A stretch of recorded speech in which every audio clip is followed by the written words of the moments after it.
Om Namo Bhagavate Shivanandaya. Hari Om and greetings to all. My humble salutations at the lotus feet of our Divine Master, Sri Swami Shivananda, and at the lotus feet of Pujya Swami Sajananda. In today's topic entitled India's Modern Saints, we pay homage to the rishis and saints of the past, to whom we are eternally grateful. The lives and teachings of the saints or rishis and the impact on our existence in the past and present have guided us on this earthly plane. Without the influence, wisdom, and blessings, life would be dull, meaningless, and difficult. God has provided us with a medium through which we can worship and realize Him, and our saints and sages have been worthy instruments and agents of God on earth. We are the spiritual heirs. We are today drinking the milk of divine wisdom due to the grace and blessings of our rishis. India has been blessed with many God-realized saints and sages from ancient to present. The ancient sages of India would be prior to the year 1750, and the modern saints would be from 1750 to present. Our ancient rishis, Sage Vyasa, Sage Valmiki, and Sage Vasishta gave us the glorious Vedas, Upanishads, Mahabharata, and the Ramayana. Prior to 1750, we were blessed with saints such as Tiruvalluvar, Sri Shankara, and Tulsidas, who made these religious scriptures simple and practical for the common layman to understand. Then post 1750, when there were changes occurring in society and people's faiths were waning, and when Hinduism was beginning to face an onslaught, we saw the emergence of the 18th century modern saints. These saints have become our gurus whom we worship daily. They are the props whom we lean on to reach the divine. To their disciples and devotees, they are worshipped as God Himself. God has sent them for us for our spiritual, material, and emotional progress. They are our spiritual mothers and fathers. What then are the qualities or characteristics of the saints and sages? Saints are just not kind-hearted people who are cheerful, good to everyone, or philanthropists. They are more than that. They see God and God only in all beings and creatures. A saint is a God-realized person who is immersed in the divine. Our past saints have adapted their teachings to the conditions and lifestyle of that age and did not abandon their interest in the problems of life. To them, the world was not evil and they did not want to escape it. They led a plain, simple, methodical life, ever cheerful, loving, and compassionate. They were intensely active in building an ideal society. They grew schools called Gurukuls to train the youth in Vedic culture and righteous living. Their goal was to realize God, and they achieved this through praise of God, deep meditation, and service of humanity. Love is the very life breath of saints. They did not speak ill of others and were free from anger, greed, and hatred. They were generous, always giving, and served the hungry, poor, and destitute.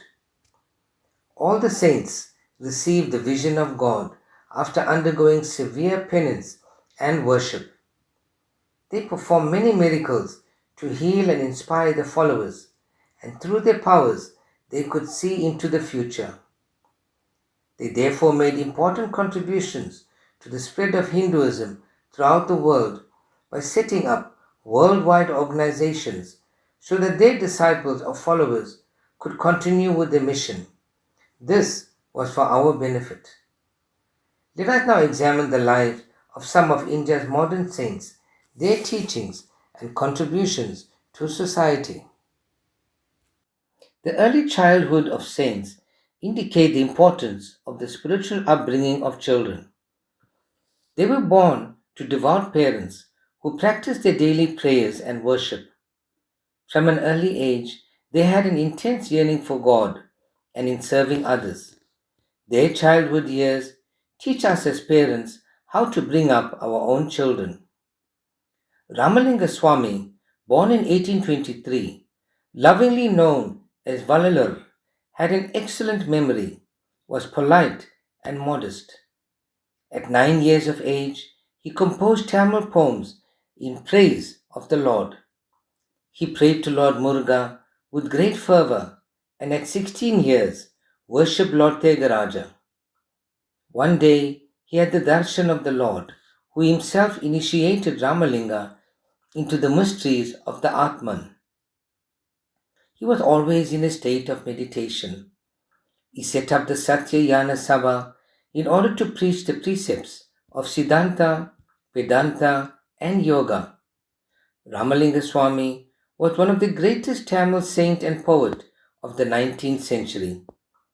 He compiled the 6 volumes of the Arutpa, the poems of divine inspiration, which gave the teachings of the Vedas and Upanishads.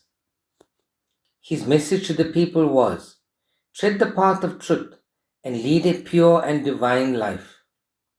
Walk on the spiritual path cheerfully and boldly and enjoy the bliss of God vision. He taught universal brotherhood, that God is one for all, and he was against the killing of animals. Nowadays, people throughout the world are doing the opposite of this.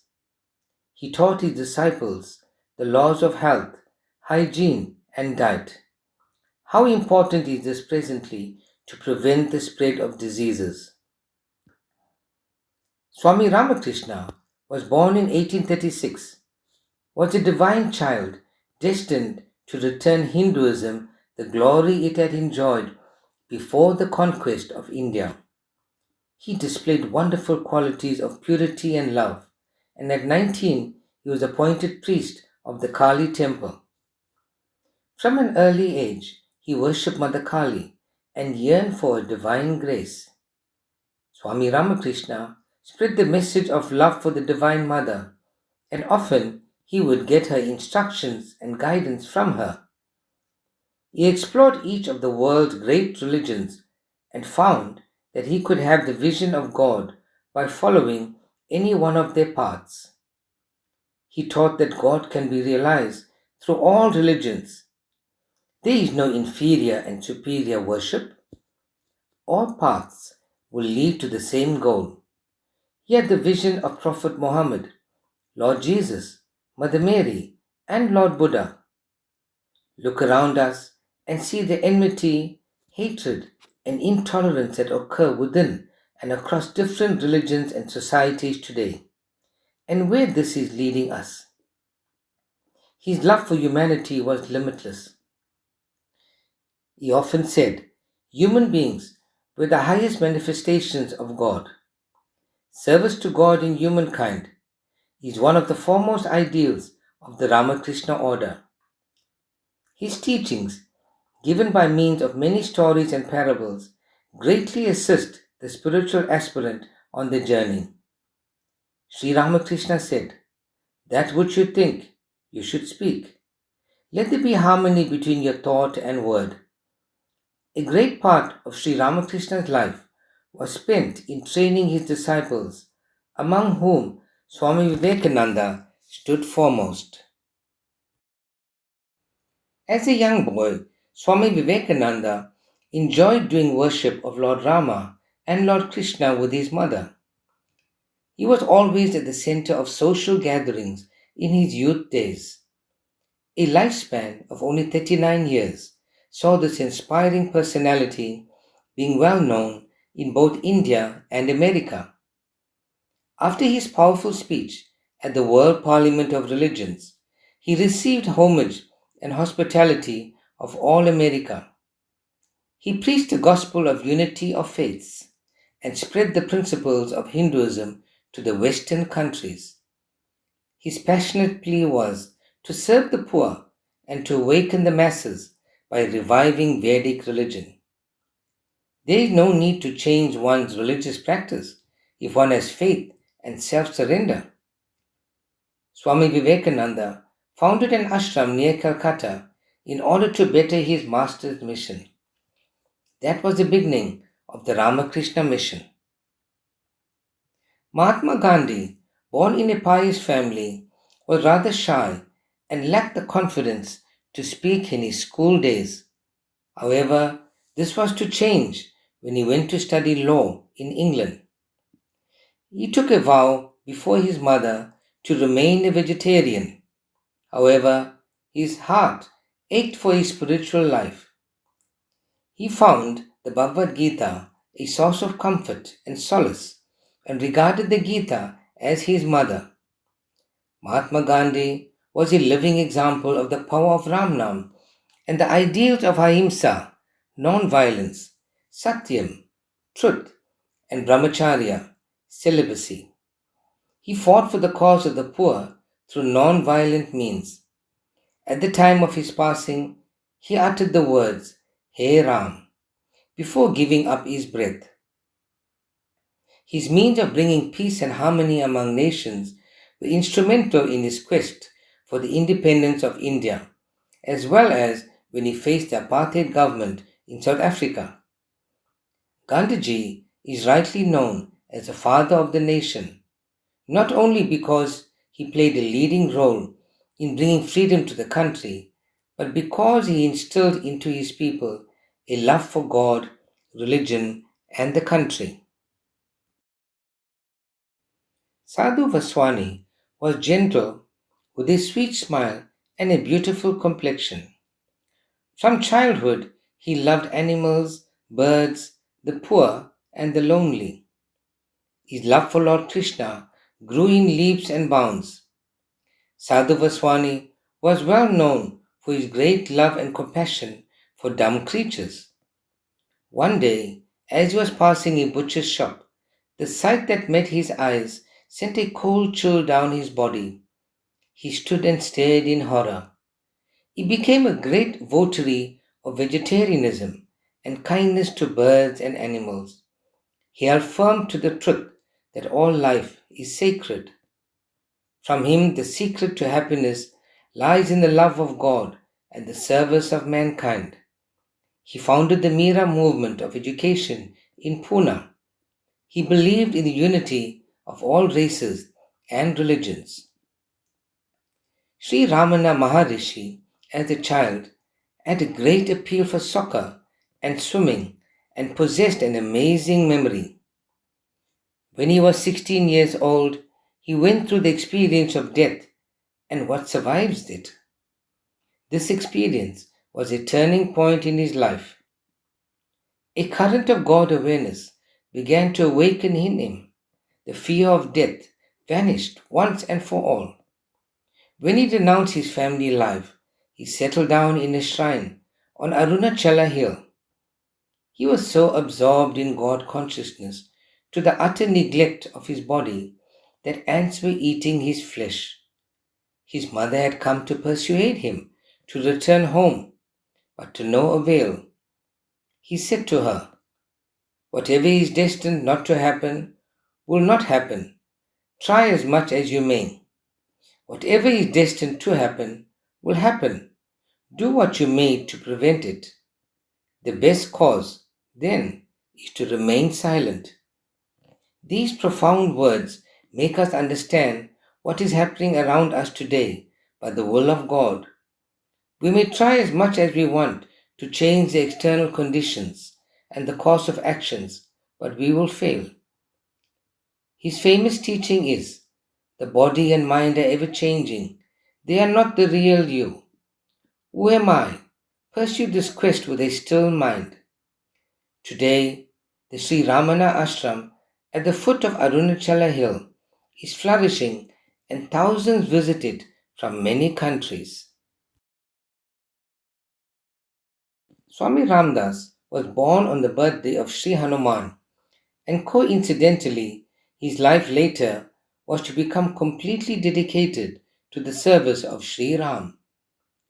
His father initiated him into the mantra, Sri Ram, Jai Jai Ram Om.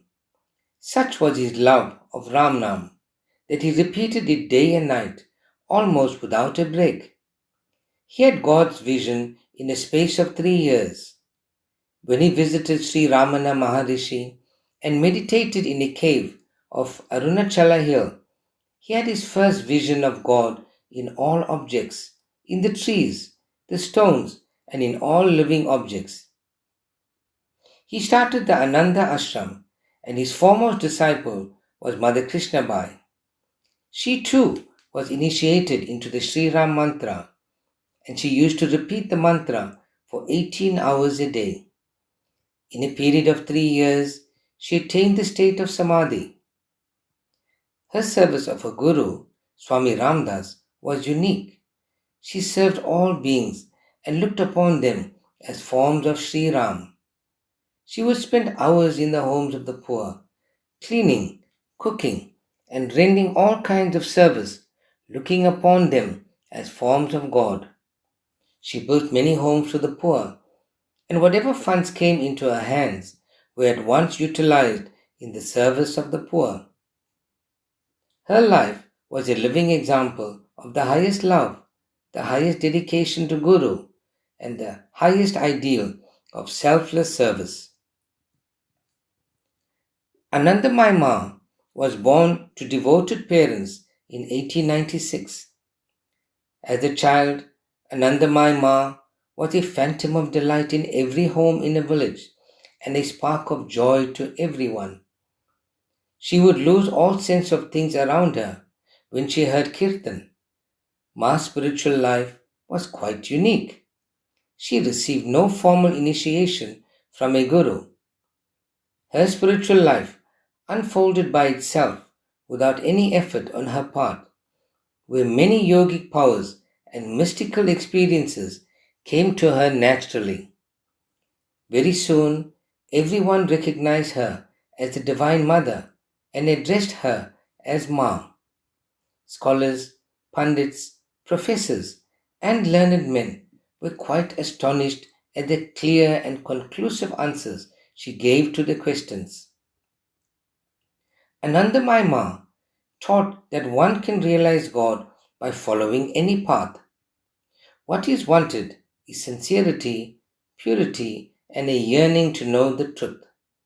She says, if you cannot do anything else, at least morning and evening, at the appointed time, lay down your body, mind, and life before Him in salutation and surrender and think of Him just a little.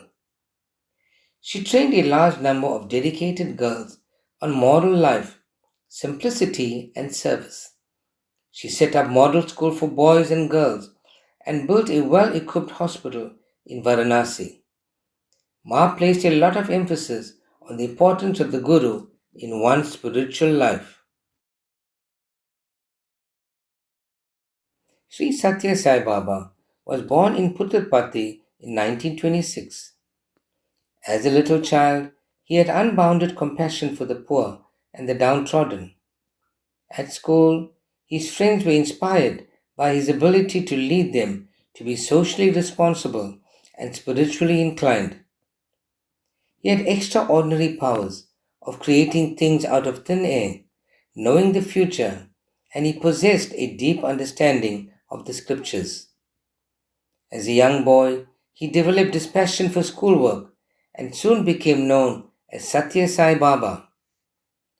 From that moment, his followers grew in numbers, and soon he attracted thousands of people daily from all parts of the world. His greatest miracle is the transformation of the individual to realize his or her innate divinity latent in everyone.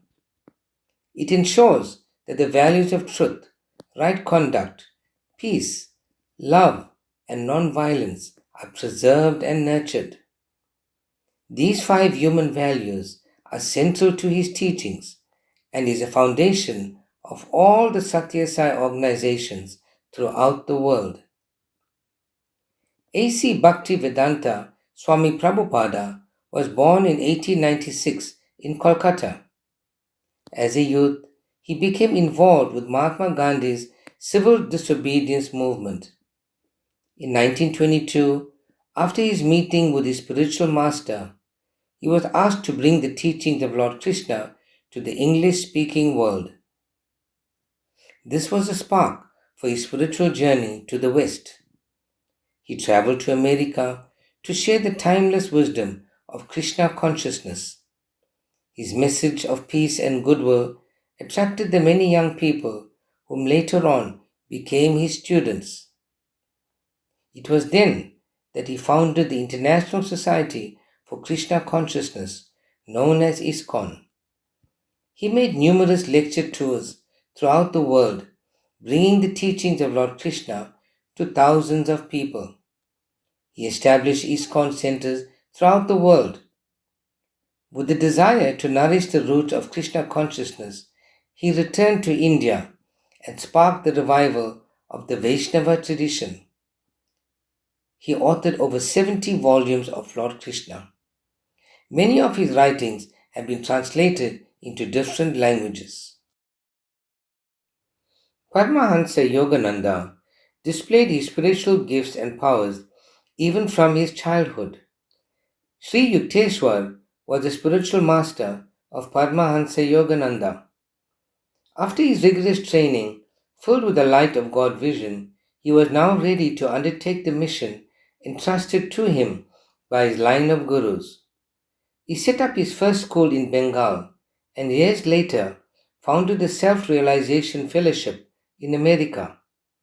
Today, there are centers flourishing throughout the world. He had a broad and liberal heart. Kriya Yoga was a method of God realization taught by Swami Yogananda. He says, life is a battle. Men are fighting the inward enemies of greed and ignorance. Many of them are wounded by the bullets of desires. If you lack willpower, try to develop won't power. Sri Swami Shivananda, born in 1887, as a young boy, would run out with his plate of food if he heard the beggar outside. At school, he excelled both in the sports and in the academic fields. After practicing as a medical doctor in Malaysia, he felt a yearning for a higher mission in life and left his medical career to settle on the banks of the Ganges River in Rishikesh. After being initiated into the Holy Sannyasin order, he formed the Divine Life Society. He practiced severe austerities like standing waist deep in the icy waters of the Ganges River doing worship early in the morning, sleeping on cold floors and eating of dry rotis for meals. After spending hours a day on deep meditation, Swami Shivananda had the vision of God. When many young aspirants started joining the ashram, he commenced training them in the practice of yoga. Printing and distribution of spiritual literature was one of the main functions of the ashram, and he had written close to 300 books on every aspect of Hinduism as well as moral issues and values affecting all types of people. The Divine Master's teaching can be summed up in his own words. To be a cosmic friend and a cosmic benefactor, a friend of the poor, the forlorn, the helpless, and the fallen is my creed. It is my sacred creed to serve the sick, to nurse them with care, sympathy, and love, to cheer up the depressed, to infuse power and joy in all.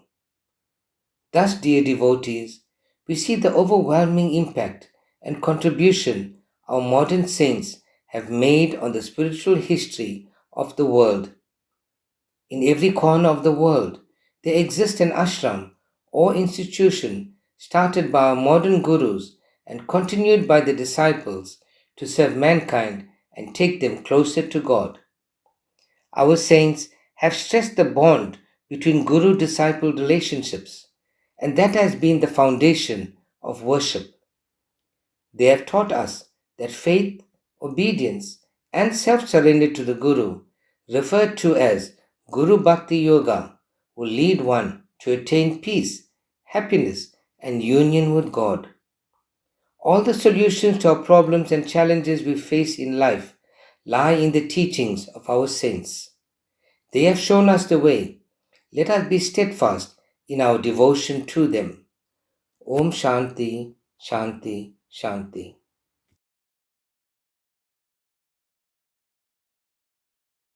Hari Om camp participants. The presentation by the youth girls of the Divine Life Society of South Africa is entitled Sadhana, an essential necessity for spiritual darlings and adults during lockdown.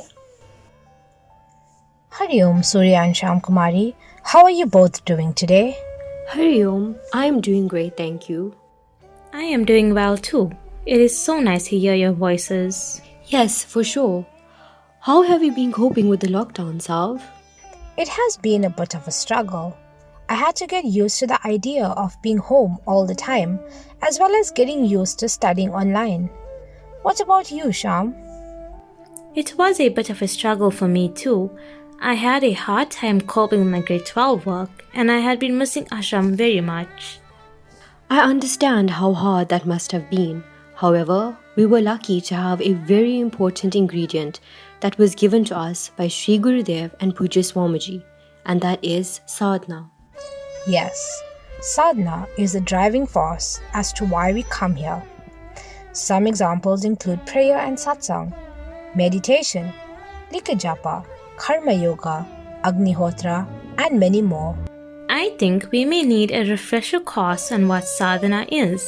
Sav, would you mind refreshing our knowledge about satsang and prayer? Sure. Prayer is an effort of man to get in touch with God. Prayer has glorious power and can work wonders, but it must come from the heart. Gurudev says that the foremost prayer of an aspirant should be for the removal of ignorance. Very often, the main object of our prayer is selfish and worldly, as we crave for material things. Yes, I often find myself wanting new things. I sometimes forget that we should be praying for spiritual knowledge instead of worldly things. Exactly. Satsang is also an important aspect of sadhana. Satsang means being in the company of God. Satsang comes in many forms. It can be the reading of sacred scriptures, discussing spiritual topics, and even a gathering of devotees for the purpose of chanting the Lord's name. Tell me, friends, how do you pray? Well, I get up in the morning and repeat the Shri Ram mantra. I also do my Shri Hanuman Chalisa and asanas. I had read that all you have to do is get up early in the morning and sit in silence and humbly appeal to God in your heart to make you pure and awaken in you all your divine qualities and virtues. Remember that prayer goes hand in hand with satsang. That is correct. A true devotee resigns himself to God and surrenders his ego to Him. He forgets the world and thinks of nothing but God. He has full trust in the Lord and acts accordingly to His guidance. Divine grace flows through such a devotee, and his nature is quickly purified. God also listens to children's prayers and answers it more quickly because they are so pure and innocent. We should be sincere in our prayers. Repetition of the divine name and prayer must go together. We must talk to God all through the day and chant His name, not only when we sit for our daily prayers. The prayer to the Lord should be simple and candid. God looks more to the feeling of the heart than to the words one uses to address Him. You know, with not being able to meet at ashram for satsang, I miss the atmosphere of having everyone in one room chanting the Lord's name. I know that when a number of people sit together for satsang, the benefits are much greater. Yes, and with our online satsangs, people all over the world tune in to praise the Lord's name. Is that not amazing? It is indeed. Although I sometimes find it difficult to keep up with my sadhana. How can I change that so I can be regular in my sadhana? During these uncertain times, the COVID pandemic has given us a lot of time to introspect and focus on our sadhana, more specifically the spiritual diary, which is our focus in this discussion. Fortunately for us, Pujya Swamiji was able to extract the essence of Sri Gurudev's teachings, which is all encompassed in the maintenance of the spiritual diary, namely pranayama, meditation, asanas, smaran, and likijapa. This little spiritual dynamite should be kept in the pocket all the time, as it contains the king of all spiritual sadhana, and that is Guru Bhakti Yoga. It is a constant reminder of what we should achieve in Guru Bhakti Yoga. It has a checklist containing 6 virtues, namely appreciation, communication, cleanliness, obedience, forgiveness, and punctuality. These are the cardinal virtues in Guru Bhakti Yoga, which, if followed in spirit and letter, the Guru will bestow upon us boundless grace. We should all make fresh attempts to abide by these virtues and thereby hasten our progress. Due to social distancing, the Karma Yoga aspect cannot be incorporated, so maintaining a spiritual diary helps us to keep track of the spiritual aspects in our lives without us being dependent on anyone. Morning sadhana is of utmost importance. All the great saints and sages have been unanimous in saying that the best time to do spiritual practices is in the Brahma Muhurta period between 4 to 6 a.m., as this is the time that all the great masters like Sri Gurudev send out the powerful and positive vibrations. And if we do sadhana at this time, then we benefit from these vibrations. Yes, I agree. Another positive aspect of this pandemic is the fact that we have more time in the morning to complete our morning sadhana routine. The morning hours also gives us time for introspection. The Master states that daily self-analysis and introspection is indispensable.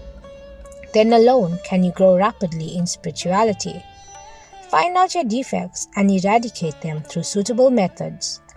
If you are not vigilant, your dispassion wanes and you will begin to slacken in your daily spiritual practices. Some of us used to take for granted coming to satsang and taking darshan from Ganga Mata. However, this pandemic has allowed for us to appreciate ashram, which I'm sure we all miss dearly. Fortunately for us, we have online satsangs to fill this void and the spiritual diary to help us in our sadhana practices. Gurudev states in Showways for Success in Life and God Realization, discover your evil habits and eradicate them. You are the best judge of these. Dedicate everything to the Lord. Duty for duty's sake and work for work's sake should be your ideal. Hence, the pandemic has brought upon us ways in which we can better ourselves and, most importantly, introspection. To look within and understand our true selves. Eventually, you will grow purer and understand the spirit of selfless service, working without any desire for the fruits of your actions. We are so fortunate to have such inspiring instructions from our Divine Master. As part of my sadhana, I also partake in Agnihotra. Agnihotra is a basic form of yajna tuned to the biorhythm of sunrise and sunset.